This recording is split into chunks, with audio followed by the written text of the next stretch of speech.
Duha ka mga non-officer PNP personnel nga nakadestino sa Misamis Oriental ang gingong nagpositibo sa gihimong random drug test. Opisyal sa Misamis Oriental Police nasubo sa maong resulta. Ano ang report ni Cyril Chavez?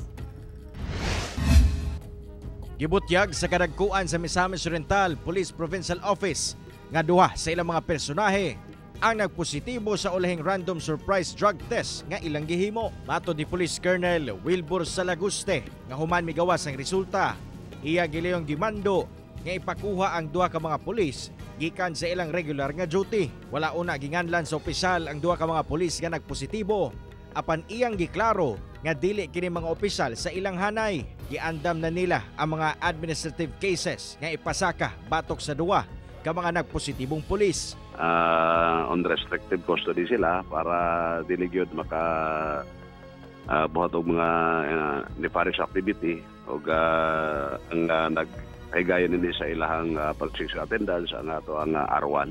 Sumala sa opisyal sa Misamis Oriental PPO, ginahikay na sa kasamtangan ang summary proceedings ug investigasyon sa maong mga pulis. Pasalig sab nila kay impartial ang ginahimong investigasyon og silutan gayod ang maong mga pulis. Usa kini sa ato ang